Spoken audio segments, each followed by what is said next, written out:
You're listening to the Farm Report Podcast with Jake and Corey, brought to you by Indians Baseball Insider and broadcast on the Smoke Signals Podcast Network.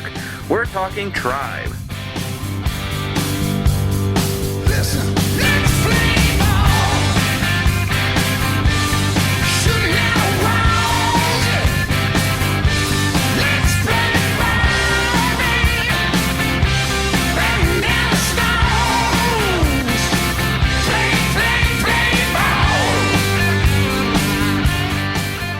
Well, good day, good afternoon, good evening. Wherever and whenever you happen to be tuning in, we are glad to have you aboard.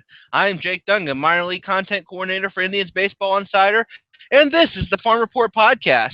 Joined as always by Mahoney Valley Scrappers beat writer for IBI, Corey Triston. Corey, you still awake after that marathon game played by the Indians? You know what? Yes, and it's because I can be truthfully honest. I didn't get a chance to watch it. I was at work, but we had it on the radio back in the kitchen where I work, and safe to say I came home pretty happy. Santana hitting that home run, Bauer pitching five innings when he was supposed to start tomorrow. That's fantastic. So, hey, up to date, up to where we're at right now, 14 in a row.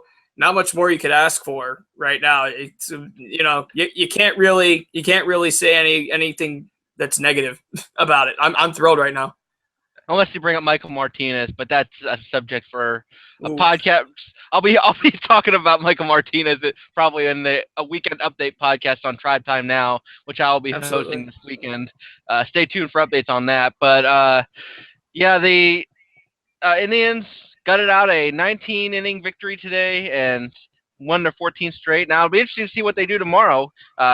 Pulling this back to the minor league side of things, we'll be talking about, because they have a starting spot to fill since Bauer pitched, and there's no official word on what their decision is going to be, but there's speculation flying around that because Clevenger just pitched, I think yesterday or the day before, and Cody Anderson is on the DL. I think Ross Detweiler is on the DL. TJ House has moved to the bullpen in Columbus. There might be the chance that Sean Morimondo gets pulled up from Akron to make a spot start, which sounds pretty much like a reach. But you think of Morimondo pitching in his third year in Akron. I mean, Double A, you get that much experience in Double A. I think you could be capable to make a spot start in the major leagues. Yeah, I think if there's a guy that, just given circumstances, and if you want to consider TJ House, I know he's been in the bullpen in Columbus.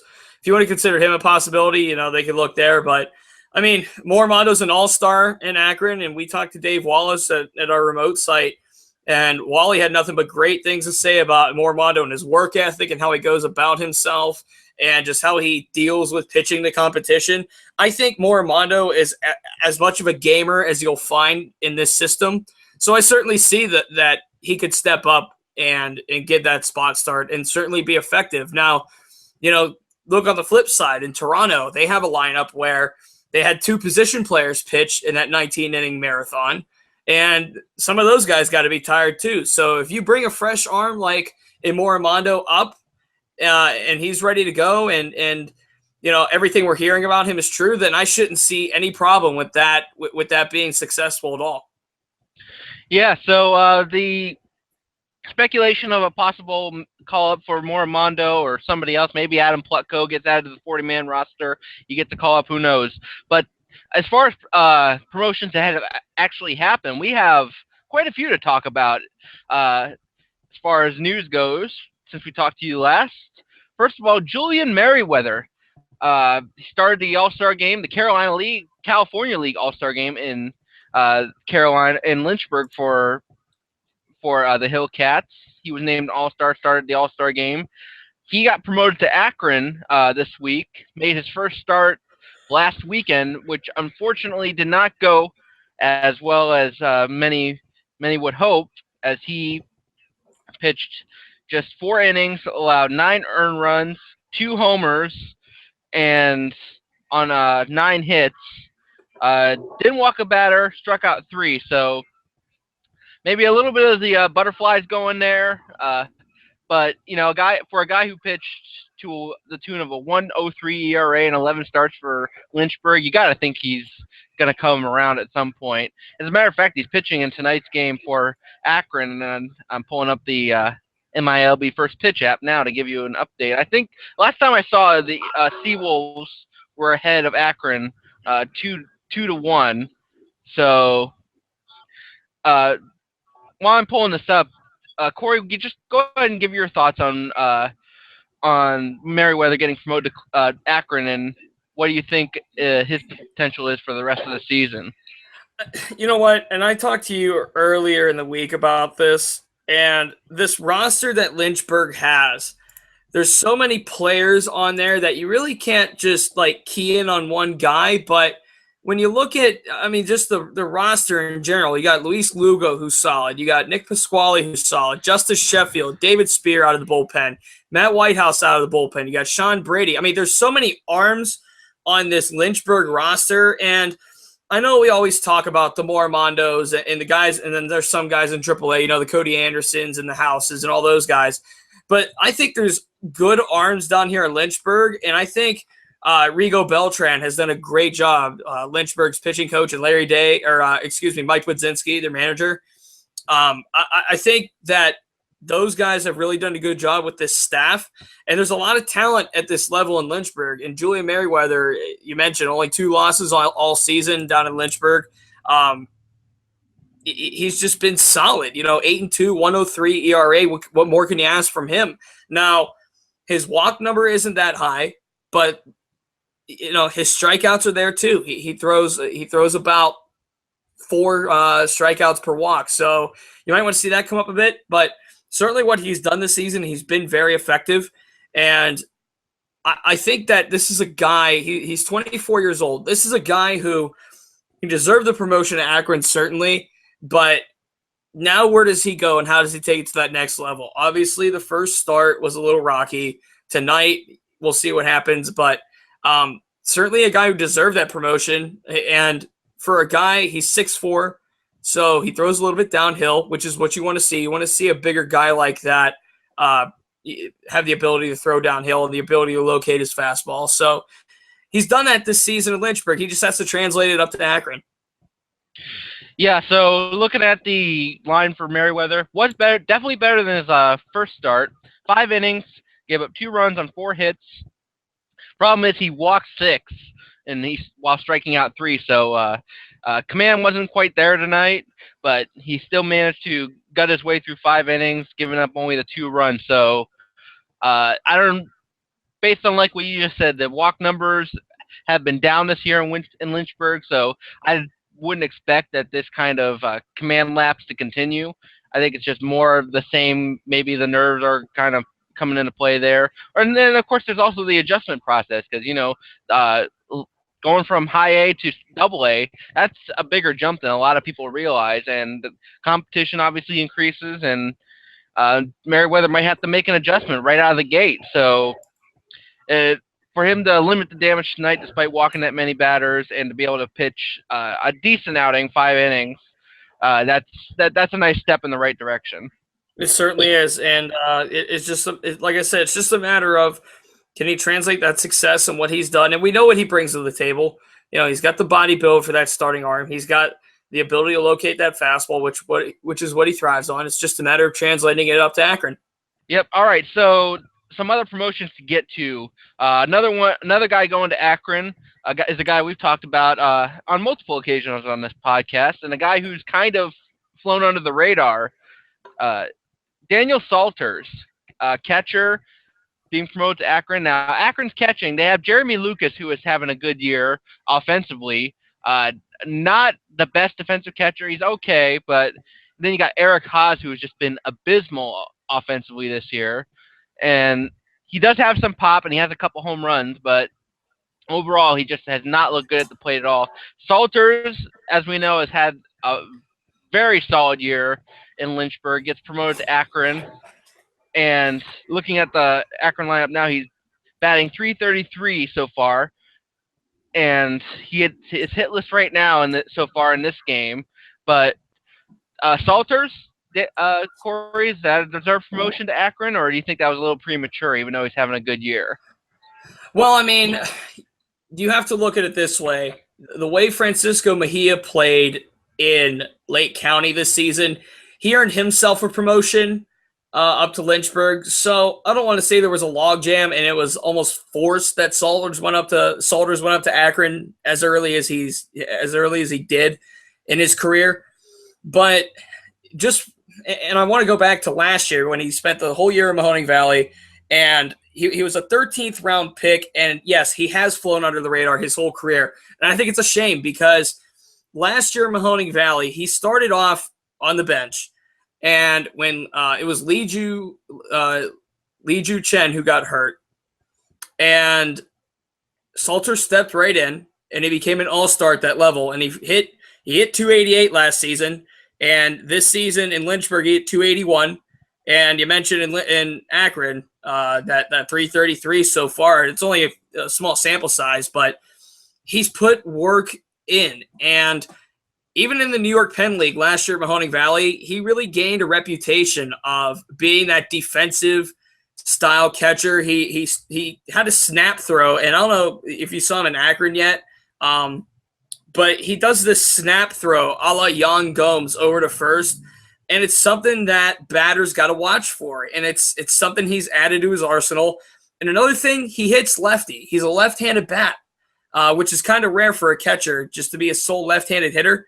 He's got the size. He's got the framework. He's only 23 years old, so he has time to grow and he has room to grow. But we talk about when the Indians drafted Logan Ice this year, and I'm seeing him in Mahoning Valley now, but other than Gomes and Perez up near the major league level, all the talk was about Mejia and now Ice. And I think Salters is just one of those guys who grinds out. He's a worker. And you know what? I was in the press box in Mahoning Valley the other day, and it was the second game Salters was playing in Akron. And up in the press box, Jake, you know how it goes. We all talk. We all BS around. We get to know names and players, and we start to kind of rally behind certain players. I don't know if you're on that or not, but up in the press box in Mahoning Valley, I mentioned, hey, Salters he was 3 for 6 at the time, and the official scorekeeper of Mahoning Valley, and who also throws BP to the Scrappers, was like, wow, great for him. Like, you could tell he was really happy for him. So, I mean, Salters, he just has that reputation. He's a good kid. He's a worker. He busts his butt. And I think he's a guy who deserves it. I think he's a guy who gets what he deserves, and he certainly does deserve that promotion to Akron. And I think he can grow there with Dave Wallace mentoring him to some degree, and playing with Jeremy Lucas as a supplement catcher. I like the fit for Salters in Akron. I just hope he can succeed there. And certainly he's done that in a small sample size already. I'm looking forward to seeing Salters in Akron because I have not had the chance to see him. The move was made right after the last game of the last homestand, so they were just heading out on the road when these moves were made. So yeah, they come back home on the 4th, Independence Day. Looking forward to seeing him there and getting to talk to him a little bit. And yeah, I agree with you. Coming up to this level, the way he's played in Lynchburg, you got Dave Wallace, who's obviously been a great mentor to a lot of young players who have come through the Akron level, and then you got Jeremy Lucas, who's had a couple seasons under his belt there, so he's got a little bit of that mentorship role there. But yeah, like you said, with Francisco Mejia, which we'll go ahead and transition over to his promotion right now. The way he was playing in Lake County and the way he was hitting, it was very hard to keep him down at that level. And moving him up to Lynchburg, I think was kind of a necessity. And like you said, it's not saying that forced Daniel Salters out. He definitely deserved a promotion. He played well enough to deserve a promotion. But Mejia was just on another level and playing at a higher level than the rest of the Midwestern League, obviously. So him going to Lynchburg, I think, was a long time coming, and I'm going to pull up his stats now to see how he's doing there so far. But since you went ahead and mentioned it, why don't you go ahead and talk about what you think of Mejia's season in Lake County and how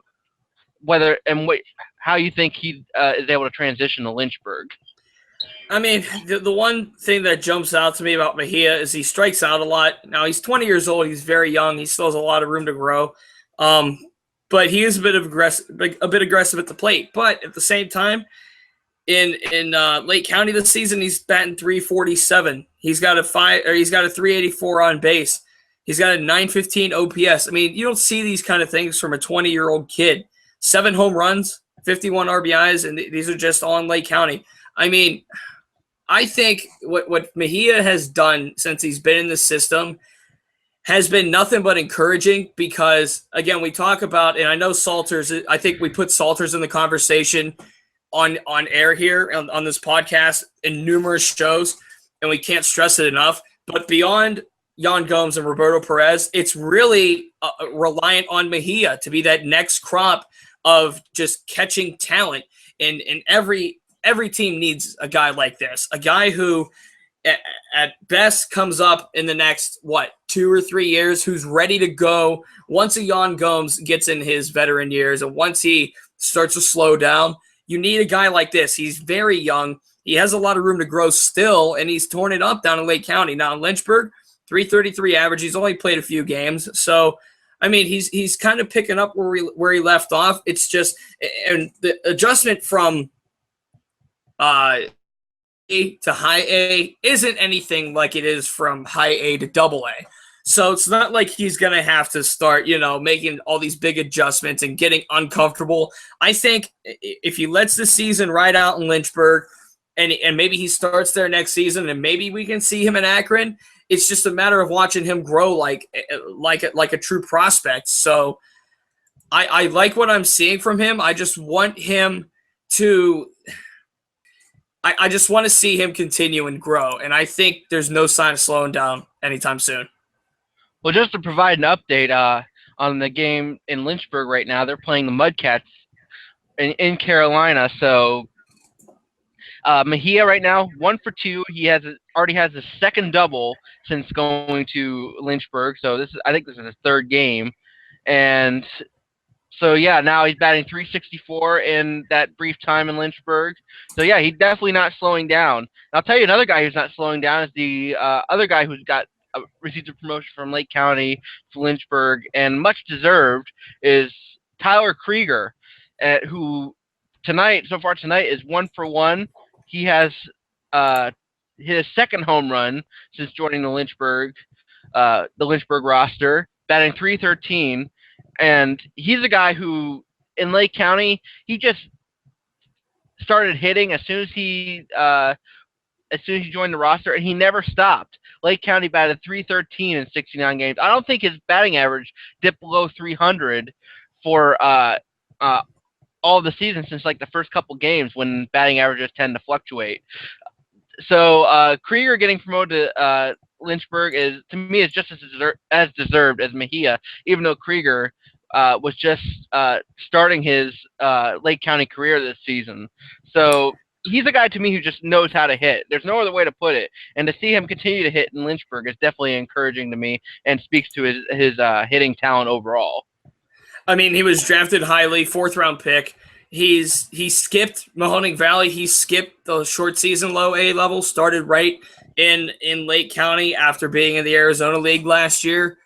So the organization understands what they have here, I think. And again, we've talked about it before on this show. Having Lindor in Cleveland, it makes it a little tougher for shortstop prospects in this system and infield prospects. So Krieger's a shortstop by trade, of course. So what I want to see with him is, does he have the ability to go move? And I think he does, but does he have the ability to go move and play second base or third base? Because if he keeps advancing the way he is, I mean, are we going to see him in Akron to start next year? How fast is he going to move? Or is this just a guy who, and I hate to say it because you got to have your farm system ready, but with the way the Indians are playing right now and the win streak and they're in first place and all this stuff, is he a guy who the organization looks at as a valuable asset in a trade with somebody? So I love what he's doing right now for the sake of being in this system and for being that insurance for Francisco Lindor one day. He's done nothing but great things. He hasn't hit below 300 yet in his minor league career. I mean, he's at 267, but again, Lynchburg, that's a small sample size. So that's really unfair to claim that. In Lake County, again, 313. He's got 82 hits in 69 games. What more could you ask from him so far? So the acceleration of his development so far has been great. I just don't know if he's going to hit a wall again with Lindor in Cleveland, and you got Eric Gonzalez in Columbus. And, I mean, there's just guys that are playing well. I'm thinking of Eric Stamets in Akron. He's playing well, too, and the Indians paid for him in a trade. So is there going to be a time where he hits a wall and has to make a position change? I hope not, because I think he's a great shortstop, but you got to start thinking about that. But for the sake of what he's doing right now, no complaints whatsoever. Yeah, well, he's actually been playing second base most, if not all, the season. I think he played second base primarily on all of Lake County. Might have gotten a spot start here and there at short, to give Willie Castro a breather. So far in Lynchburg, he's been playing second base. Mark Mathias has been playing short. But yeah, the way he's been hitting, I don't see why not bring him up to Akron to start next year, because right now the second baseman in Akron is Todd Hankins, who is a decent I don't know if I would call him a prospect. He's a decent player specimen, I guess I would say, because he has some decent tools. He can play defense. He has speed. He has some pop. But he also strikes out a lot. He doesn't hit for a high average, but so he could possibly highest upside be a utility guy. But I don't know how long you keep him as a starter in the system if that's the case. I mean, maybe you move him up to Columbus. I don't know who the second baseman is in Columbus right now, but maybe Krieger opens up next season as either the starting second baseman or the starting shortstop, depending on what they do with Eric Stamets, like you said. But the way he's hitting, I don't see why not move him up to this level. The way you moved him up already, like you said, skipping Mahoning Valley, only playing half a season in Lake County, and maybe there's a time where in the second half where he's going to slow down. I mean, because he's like you said, he's drafted last year, so this is his first full season. So maybe he runs into that, not so much a wall as you were talking about, whereas he runs into like Francisco Lindor and Jason Kipnis in Cleveland that block him from making his way up to the majors, but maybe he just hits a wall in that he gets tired out because he's not used to playing this long. But for the time being, he's still hitting and he's still having an incredible season, and I think that the promotion to Lynchburg, along with Mejia, was well deserved, and it's good to see them both still hitting despite jumping a level. Oh, and having a guy like Krieger who plays a position like he does in that middle infield, and have a guy like that hit as well as he does, I think it is a valuable asset to any ball club to have a guy in the minors at that position that can hit. And Lindor was a guy who the bat had to come around a bit, but it did, and now look what he's doing in Cleveland. Krieger is a guy who has the offense with him, and he has the defense ability, and he's a guy who he's progressed for all the right reasons. And, again, what's alarming to me is how fast it's been. So I hope it's not for a trade piece, because that's very possible. I think at this point, with the way the Indians are playing, and I know it's only June 1st, but almost anybody could be up for grabs. July 1st. Yeah, wow. See how much time has flown. I just think that anybody I think nobody's safe. I think anybody can be up for grabs for the right price, of course. And Krieger's certainly no exception, but for the Indians to keep him in his system, I think it's very valuable. I think so too. And for them to be able to replenish after the Jose Ramirez and Francisco Lindors come through the system, because those were the guys as far as the middle infield prospects go for the Indians.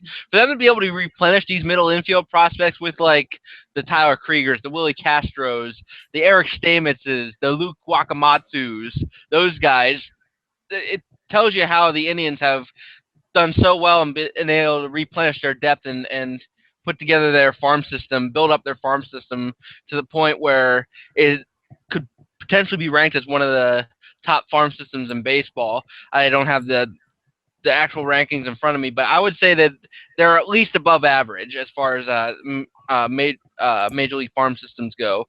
So yeah, that definitely speaks to that. We do have some breaking news that actually broke earlier today. Speaking of the draft, Nolan Jones, the Indians' second round pick, he officially signed his contract with the Indians today. So where he'll be going from there, I don't know. Probably Arizona to join first round pick Will Benson. Corey, just your brief reaction on Nolan Jones signing, and they signed him for pretty much double slot values, like 2.4 million or something. But with the Indians kind of overdrafting Will Benson, I think it kind of evens out that way. So Corey, what do you think about Nolan Jones signing and double slot value, and where does he go from here? Well, I think he does start in the Arizona League. I think you're right about that. But Jones had first-round talent and fell to the Indians' lap later on. Well, and just it's surprising. The fact that where they got him in that draft is surprising. You would think you could swap Benson and Jones as picks, and it would be okay. So it kind of worked itself out, like you said. But Nolan Jones is a bona fide hitting third baseman. This guy can rake, and you need guys like this, and he's got the big league potential. That's why they went for him. I'm not going to go on a huge diatribe about him, but because I think enough has been written and said about him. It's just a matter of getting out on the field and getting out and playing. So if I see him in Mahoning Valley this year at the end of the season, that's great. If not, being in the Arizona League for a season won't hurt him. No, absolutely. And we mentioned before, the Indians, one area, while we've been talking about the Indians being able to replenish middle infield depth, one area where they've been lacking, in addition to catching depth, like we said with Salters and Mejia, the other area where they've really thinned depth-wise is third base. So to be able to get a top talent like this in the draft as a third baseman, be able to bring him up through the system like that, that should really help third base depth and solidify the future at the hot corner for Cleveland if Giovanni Urshela or Yandy Diaz don't quite pan out there. I mean, who knows? Yandy Diaz might move to the outfield. He's playing corner outfield spots for Columbus right now, and who knows if Giovanni Urshela would ever be able to figure it out at the major league level. So yeah, good for the Indians picking him up. They might have overpaid for him, but from all accounts that I've read, I think that they got a really good prospect here, and looking forward to seeing him develop. So moving on, though, we did want to talk about first of all, going over to your neck of the woods. I just did an IBI on site episode over in Mahoning Valley this week. Talked to some of the guys. Talked to Edwin Rodriguez, Logan Ice, Luke Wakamatsu. But didn't get a chance to talk to any of the pitchers. But one guy who's been dominating, and we talked to him in our live remote podcast a couple weeks ago, Triston McKenzie. Now, you got to see him in his last start, and I'll just let you take it from here. Tell us how dominant he was in his last outing. Jake, I could do a whole show about how good Triston McKenzie is. Okay, he's listed 6'5", $165, which is when you think about what 6'5" and $165 might look like, that's like a skinny tree out in your backyard. And you see him in person, he's more like 6'7", $150. I mean, this kid is a stick, but dude, he fires the ball. This guy had stuff. And so far this season in Mahoning Valley, 0.52 ERA in 3 starts. He's only allowed 1 run, and it's an earned run, and it's a home run that he gave up. Only 2 walks, 19 strikeouts so far this season. There's not enough to – and I mean, those numbers speak for themselves, but talking to him after the game is what really impressed me, and this is an absolute true story. It was me and then a couple of other reporters. We went down to the locker room after the game, and we caught the players on their way from the field into the locker room, and McKenzie was there, so we pulled him to the side. We say, hey, Triston, can we talk to you for a second? And he goes, yeah, hold on. Let me go spit my gum out. So he ran over to a trash can, spat his gum out, and ran back over to us and said, okay, let's go. And I've never, and you're a reporter too, you've probably never seen that or heard of that before. I've never in my life heard of anything like that happening. I mean, he went to spit his gum out so he can be articulate in his voice and so he can lend us a clear voice. I mean, I think that's phenomenal. And just speaking about how great of a kid he is, he's only 18. And, just talking to him, he understands what he has to do. He's not a big picture guy, but he understands what he can do, and he goes out there and works for it and does the best he can. And that's what you want from a kid who's 18. That's the kind of attitude you want. He's going to be in Mahoning Valley all season, as is Juan Hillman. They're both still teenagers. And, we talk about, and I'm throwing Juan Hillman in the mix real quick because you talk about Clint Frazier and Bradley Zimmer as outfield prospects and having similar paths. Juan Hillman and Triston McKenzie, both teenagers, both kind of getting the hype, and those two guys are going to be compared. Hillman started off in Mahoning Valley this season. He's done very well so far, as has McKenzie. I mean, he gets ahead with that fastball. And the other thing, and Edwin Rodriguez has talked about this, his secondary pitches are being thrown for strikes. And with a fastball dominant pitcher that you often see, they don't get good command of that second pitch. So to have him do what he's doing and getting the praise from Edwin Rodriguez, I mean, just the numbers speak for themselves. But if you live, and this is me speaking to anyone that lives in the Mahoning Valley area, if you have a chance and Triston McKenzie is pitching at home, go see this kid while he's still here. I mean, he is worth the price of admission alone to watch him pitch. He's electric out there. And the sky's the limit, honestly, for him. And I hope for nothing but the best. Now, again, as skinny as he is, you might want to see him bulk up a bit. Maybe that's the only bad thing you could say about him, and I don't even think that's too terrible. But I'm telling you, I could do a whole show just on Triston McKenzie. I have nothing but great to say about him so far, Jake.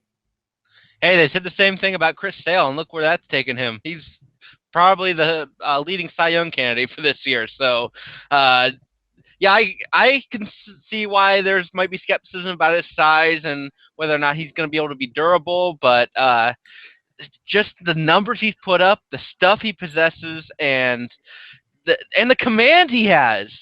Go ahead and tell, just for the heck of it, tell us what his strike to ball ratio was in his last start. Because that pretty much tells the whole story about what his command is like.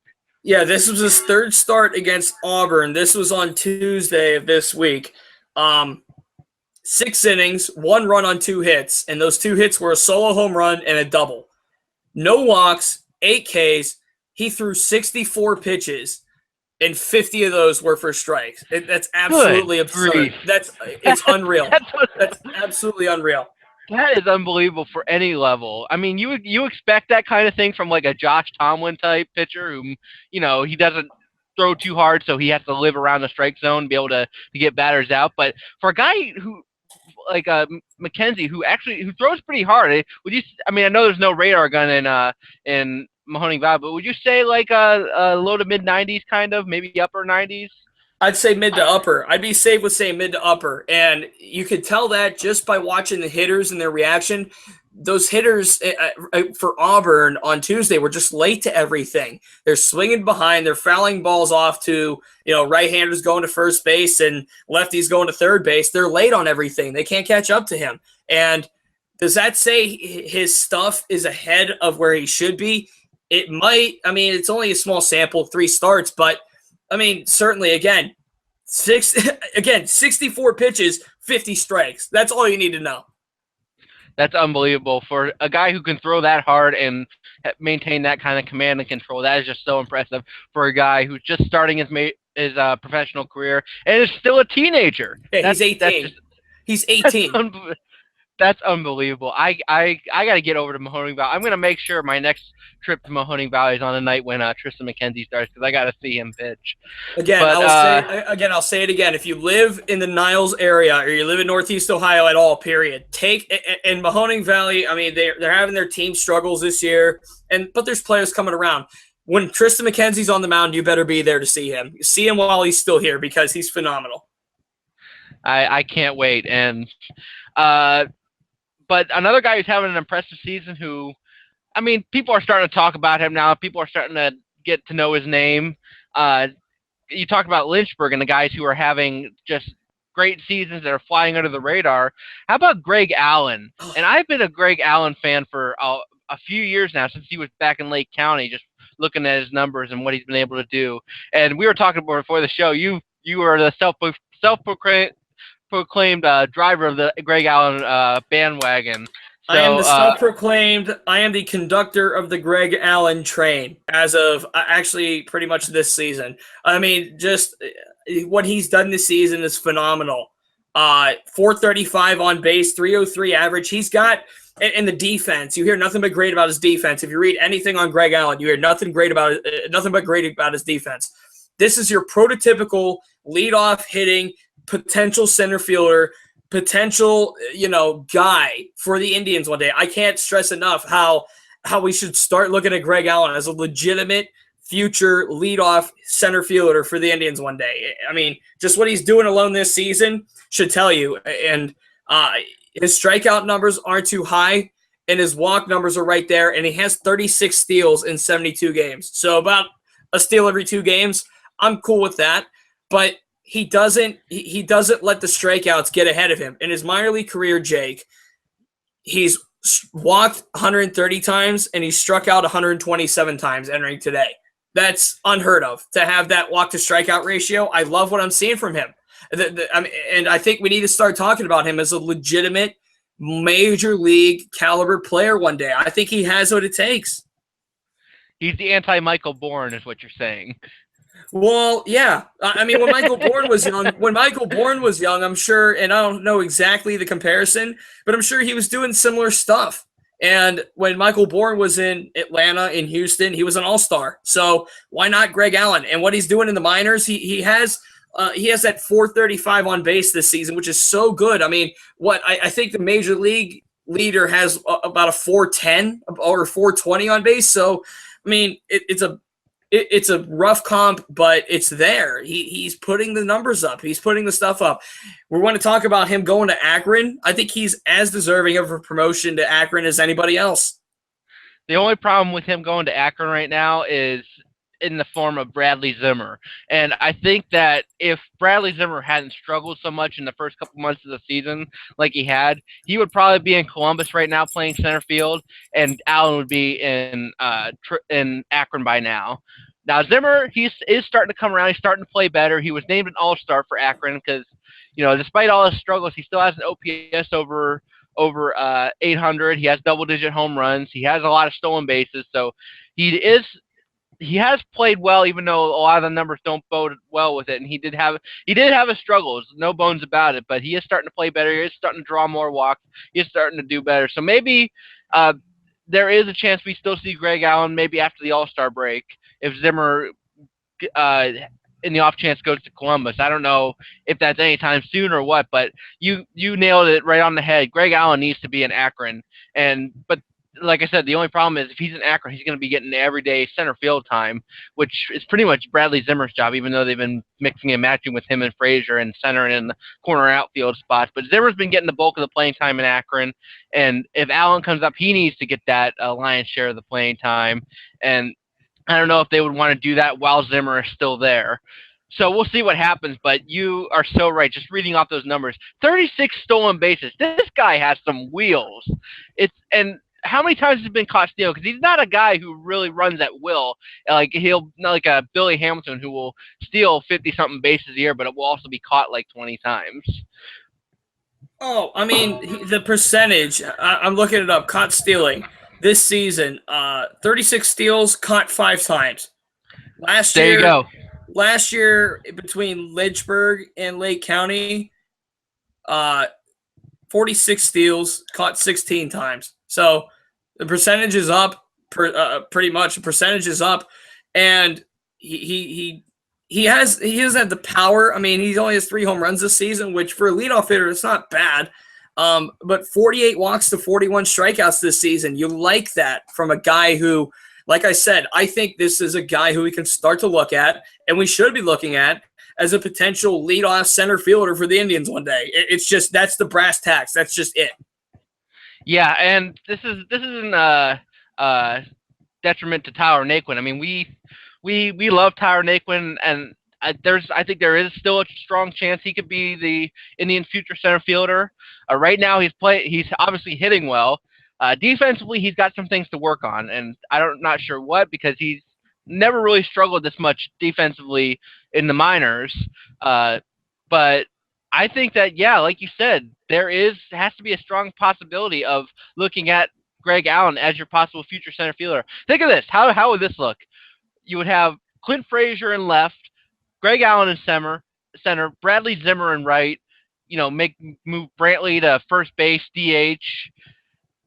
That's an all-star outfield right there, with those three out there, because Frazier can hit, play decent defense.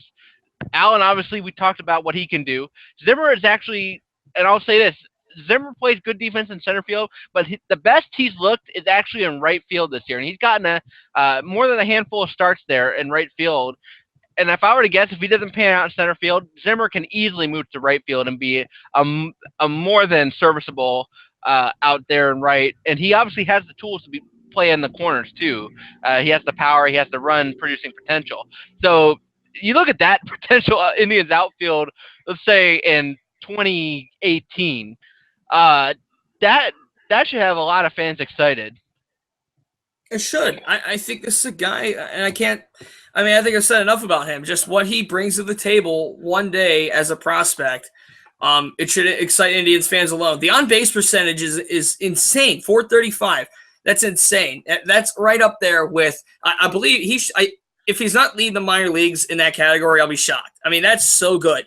And 23 years old, still very young. He has what it takes, and he's a high-round draft pick, 6th round. So it's not like he never just is out of nowhere. He has what it takes, and I think we should start looking at him as a bona fide outfielder one day. Absolutely. I'm going to be traveling down to Lynchburg next month, and while I do think he's deserving of a call-up, I do kind of hope he stays down there long enough for me to make the trip down there so I get the chance to talk to him. Of course, if he comes up to Akron, that'll make make it much easier on me, but I would hate to make the trip down to Lynchburg for nothing. But right. But yeah, this is exciting, and we mentioned earlier this Lynchburg team just in general has a lot of guys that the average fan probably doesn't know about, but they should start to learn about, do their homework on some of these guys, because there are a lot of potential future major league stars on this team that nobody really knows about. So yeah, the Greg Allen, Bobby Bradley, and we mentioned Julian Merriweather and Daniel Salters going to Akron, and then there are guys like you said, Luis Lugo, Sean Brady, and who there's some other guys who David Spear, those guys, and Matt Whitehouse went from Lake County to Lynchburg, and now you got Matthias, Francisco Mejia, and Tyler Krieger there. So it's an exciting bunch, and it continues to get more exciting with these promotions, even though some guys moved up. They have some guys moving from Lake County to Lynchburg. So the talent pool still stays pretty rich, even though there have been some organizational moves made. The last thing I wanted to talk about before we go off the air, the Eastern League All-Star Game coming to Akron in a couple weeks, and I'm excited to be able to cover that. We'll be pumping out a lot of content in IBI concerning the All-Star Game. Me and our Rubber Ducks beat writer Daniel Sheriff will be doing a lot of coverage for the All-Star Game. But as for Akron, it was announced that 6 players were named to the All-Star Game.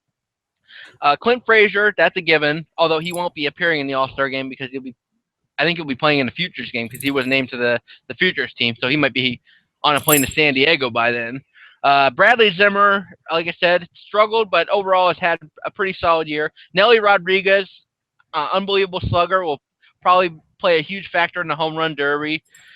Sean Mondo struggled a little bit lately, but overall has had a very good season. And then Percy Garner, who, he's a little bit older, but he just had a phenomenal season coming out of the bullpen for Akron. And to me, he's another guy, talking about guys who deserve promotions. He's the guy I would wonder why he's not in Columbus already, and why Cleveland hasn't taken a look at him with the bullpen issues that they've had.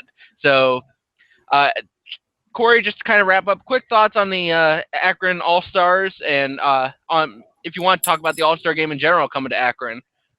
It's going to be great for the area. And when we were in Akron talking to Dave Wallace, he even addressed that too, and just how great it is to host it and for it to be up here in the Rubber City. The players that made it were deserving. I do believe that. Zimmer, he did have his struggles, so he might be a borderline candidate, but I mean, just what Moramato has done, and the fact that, again, earlier in the episode, we talked about him maybe going to Cleveland to start a spot game. That alone tells you the stuff and the talent he has and what he's done in Akron. I think all these guys are deserving. Zimmer, like I said, he's had those struggles, and for a guy who's as highly touted as he is, you would think that he would be in Columbus by now, unfortunately. So, I mean, like I said, I think these players are all great. Percy Gardner doesn't shock me at all either as a reliever. So, great for them, great for the area, and I'm excited to see what you guys pump out, you and the other guys over there in Akron. You guys all do a great job, and we keep – that's a cool thing about what we do here at IBI is we keep at least 2 or 3 guys on a beat per team, which is pretty interesting. So I'm sure to see that you guys over there will have a lot of stuff pumping our way pretty soon. Yep. Oh, and I forgot to mention the 6th player added to the All-Star team was Jeremy Lucas, who we mentioned before, having a solid offensive season. So, yeah, congrats to all the All-Stars. Looking forward to the All-Star game coming up in a couple weeks. It's going to be a busy time. Like I said, pumping out a lot of content, and I'm looking forward to. They got the celebrity softball game coming up there. Got the home run derby, then the All-Star game itself. It's going to be a lot of fun. I don't know if there are any tickets available for the All-Star game or not, but if you do have a ticket, if there are tickets available and you want to buy it, head down to Akron because it should be a fun time during the All-Star break. So, well, that's going to do it for us here today. Live remotes we got coming up, maybe 1 or 2. We'll definitely be going to Lake County. I'll be working on setting that up probably in the next couple weeks. Maybe take a trip down to Columbus. I don't know about Lynchburg. I know I'll be down there. Maybe I'll do a live remote from there, do the podcast from down there while you're up here, and we can do it kind of a half live remote that way. But it's going to be a lot of fun. We got a lot more stuff coming the rest of the year. We got a lot of content coming out of IBI, like I said, about the All-Star game. Check out our signing update about Nolan Jones, get all the info on him. Of course, Corey, you got a lot of stuff coming from Mahoning Valley, talking about Triston, McKenzie, and all the other guys down there. We're halfway through the season. We've got some promotions, some guys moving up to new levels, and some guys who moving up from far away Lynchburg, like Julian Merriweather and Daniel Salters, for me, get a chance to see them locally for the first time. So it's an exciting time. Corey, any final thoughts? You said it yourself. Exciting time. I just with McKenzie and Hillman and Mahoning Valley makes things a lot more fun having those 2 guys around. And the lineup, Wakamatsu, all those guys, great talent in Mahoning Valley. We got talent in the system, and I'm glad that we're freeing the Daniel Salters and Greg Allen bees out there, because those 2 guys need more recognition. And if you live near Akron, or if you live near Lake County or Mahoning Valley or even Lynchburg, go see him play, because this is your future Cleveland Indians right here. So there's a lot of talent in this system, and you said it earlier. If this isn't a top flight organization in baseball, then I don't know what is. I'm just glad that it's ours and we get to talk about it. Absolutely. So if you want to get our updates on the show, upcoming podcasts, whatever content we'll be pumping out, follow us on Twitter. I'm at Jake D Baseball. Corey's at CD Triston. As I mentioned earlier, I just did IBI on site this week at Mahoning Valley. It was just posted today after a long and hard-fought battle with technology this week. Finally got that done and posted. I'm happy with it. Be sure to check that out. It's on IBI right now.